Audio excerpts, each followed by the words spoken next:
Welcome back to my channel. Hello guys, আসসালামু আলাইকুম। সবাই কেমন আছেন? আশা করি সবাই ভালো আছেন। তো আমার ভিডিওটি যে যেখান থেকে দেখেন না কেন সবাইকে অসংখ্য অসংখ্য ধন্যবাদ।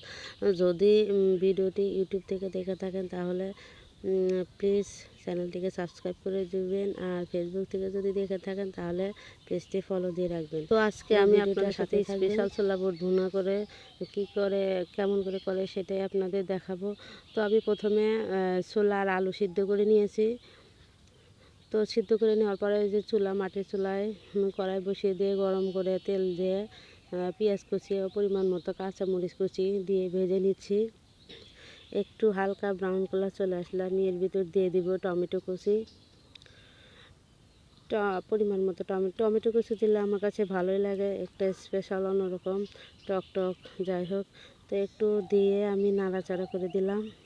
এরপর আমি সিদ্ধ করে আলু রাখা সেগুলো একটু চটকিয়ে দিয়ে দিব। আর ছোলা বুট রান্নার সবচেয়ে মেন উপকরণ হচ্ছে আলু বুট দিলে একটা গ্যাভি টাইপের অন্যরকমই আসে। যাই হোক, তারপর আমি পরিমাণ মতো হলুদ আর লবণ দিয়ে দিব। লবণ দিয়ে একটু নাড়াচাড়া করে দিব।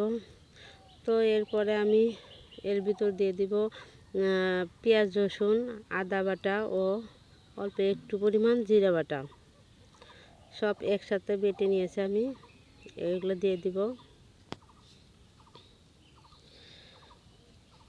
তারপরে আমি দিয়ে দিব হচ্ছে মশলা বাটা দিলেও হয় কাঁচাটা, তো আমি আস্তায় দিচ্ছি।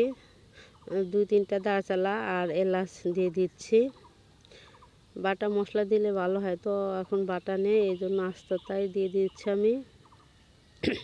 তো এখন মশলাটা ভালো করে কষানোর জন্য আমি অল্প একটু পরিমাণ পানি দিয়ে দিয়েছি, যাতে মশলাটা ভালো করে একটু কষিয়ে নেওয়া হয়। তো এই যে মশলাটা কষানো প্রায় আমার হয়ে গেছে।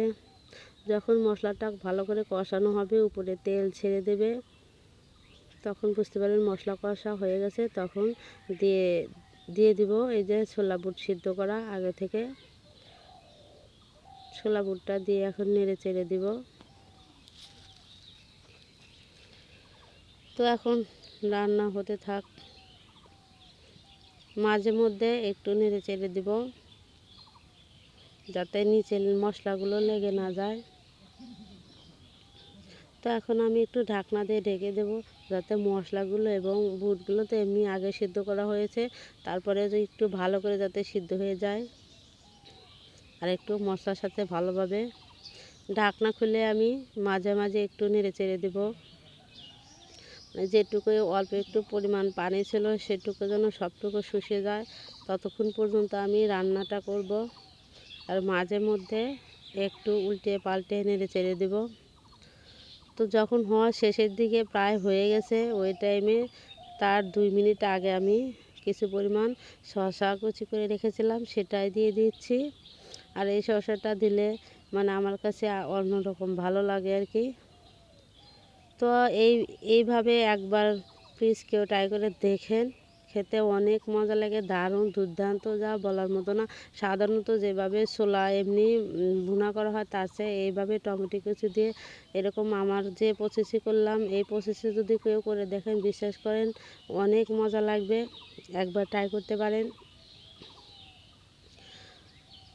দেখতে পাচ্ছেন কতটা সুন্দর হয়েছে, অনেক লোভনীয়, আঠালো আঠালো ভাব, মশলা গ্রেভি টাইপ অনেকটাই সুন্দর হয়েছে। তো এই তো আমার ছোলা বুট রান্না হয়ে গেছে, এই যে এখন পরিবেশনের পালা। বিশ্বাস করেন গাইস, এই ছোলা বুটটা মুড়ি দিয়ে মাখালে সব ইফতারে মানে সব কিছু দিয়ে মাখালে এতটাই মজা লাগে যা বলার মতো না।